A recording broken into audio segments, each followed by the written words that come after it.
Bom dia, primeiros anos. Esta é a nossa 8ª aula não presencial do dia 21 de maio, esta maravilhosa quinta-feira.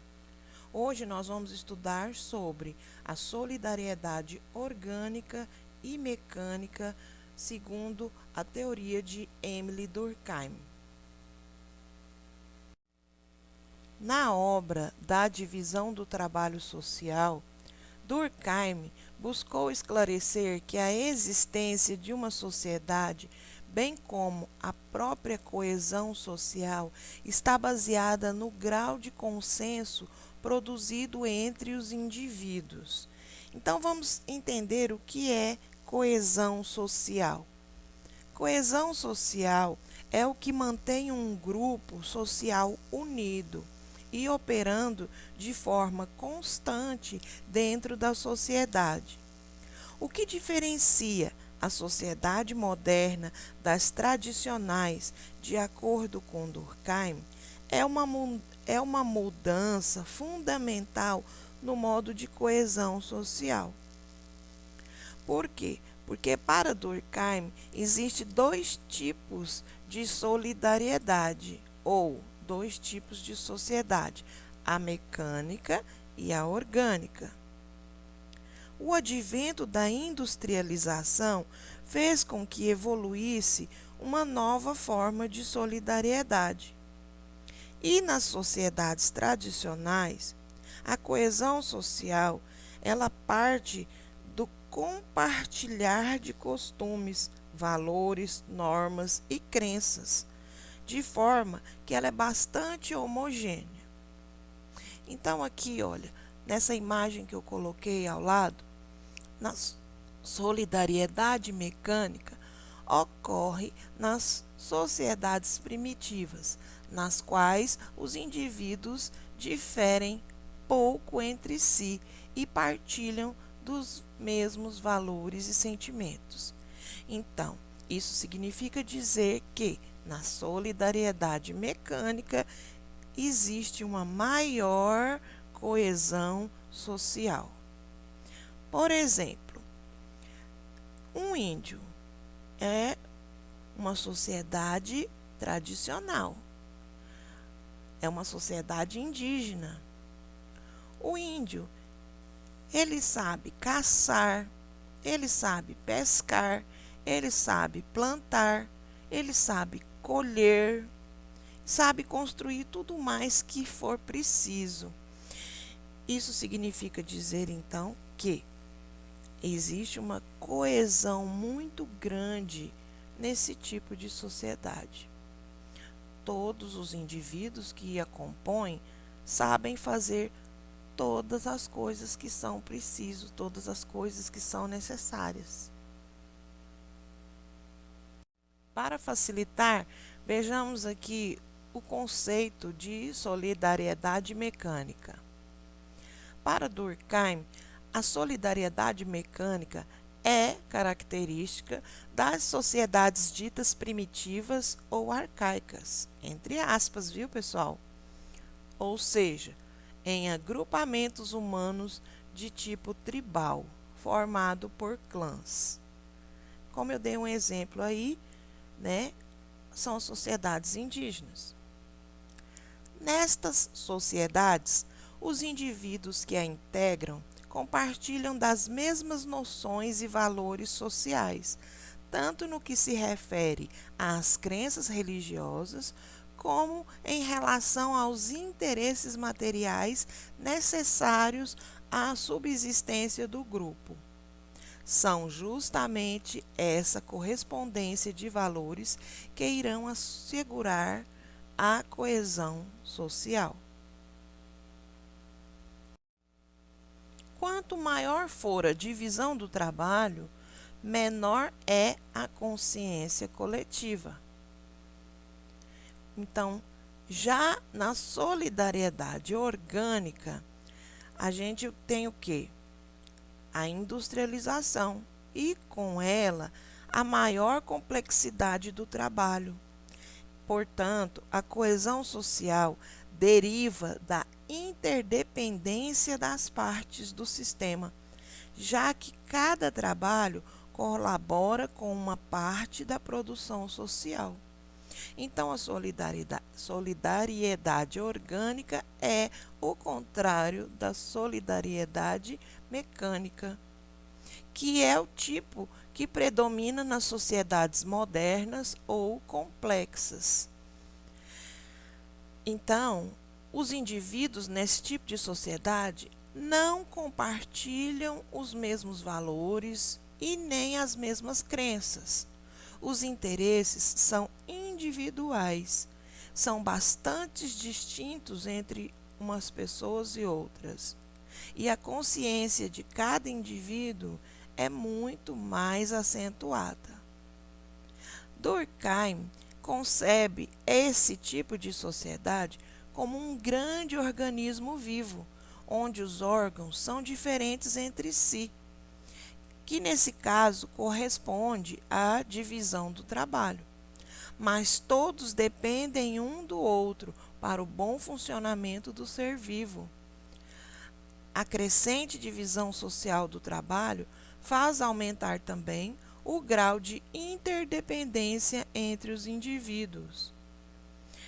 Portanto, para garantir a coesão social na solidariedade orgânica, as crenças e os valores, a religiosidade e a tradição nos costumes são compartilhados por códigos e regras de conduta, ou seja, é expresso através das normas jurídicas, dos direitos e dos deveres. Portanto, isto é o direito.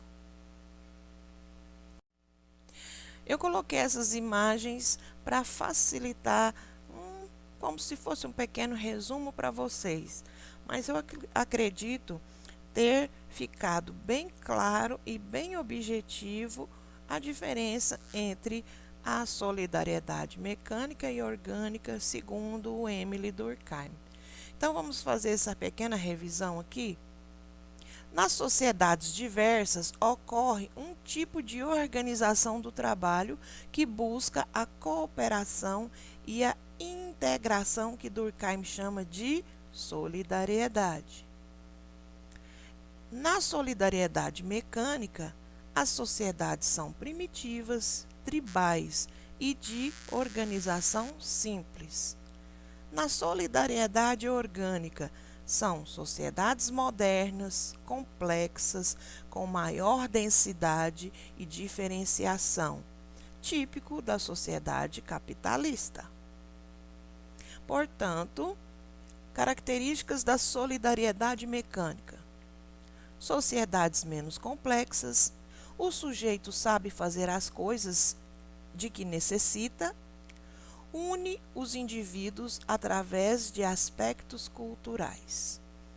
Na solidariedade orgânica, interdependência das funções sociais. Um médico precisa de um engenheiro, que necessita de um advogado, que se consulta com um psicólogo, de maneira que todos precisam de um professor. Ou seja, as diferentes profissões geram diferentes funções e uma precisa da outra. Na nossa 7ª aula, eu passei um texto em PDF para vocês acerca do suicídio, mas eu vou fazer uma explicação agora acerca desse conteúdo da aula da semana passada. Então, vejam bem, Emile Durkheim estudou a sociedade e pesquisou sobre o suicídio.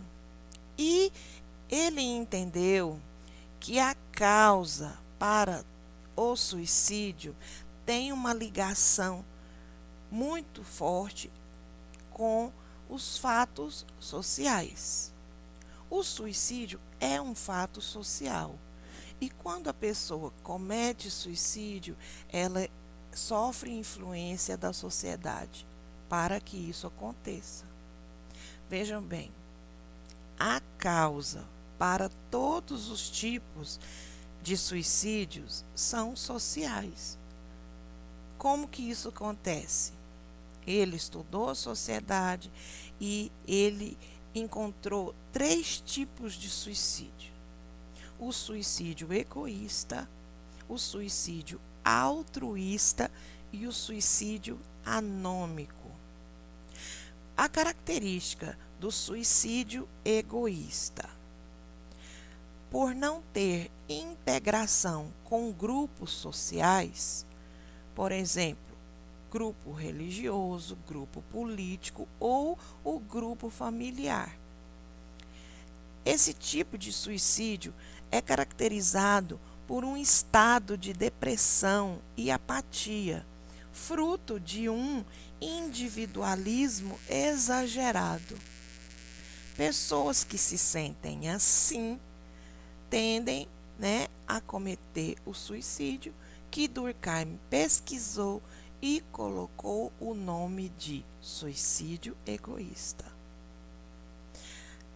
O suicídio altruísta é caracterizado através dos indivíduos que se veem sem importância ou oprimidos pela sociedade e buscam o sacrifício por um grande ideal, ou seja, um ideal político ou um ideal religioso. Quando o individualismo se perde em prol do coletivismo, a pessoa para de pensar em si própria e pensa naquela causa maior. Um exemplo é o suicídio heróico dos militares. Quando ele vai o quê? Vai para uma guerra. Outro exemplo são os kamikazes japoneses, que na guerra eles atacavam o inimigo com o próprio avião. Então aquele piloto, ele já sabia que iria morrer. É o suicídio altruísta. E o anômico? O suicídio anômico, segundo Emile Durkheim, ocorre geralmente, mas não somente, em períodos de graves crises econômicas, fazendo com que o indivíduo não encontre mais razões para viver.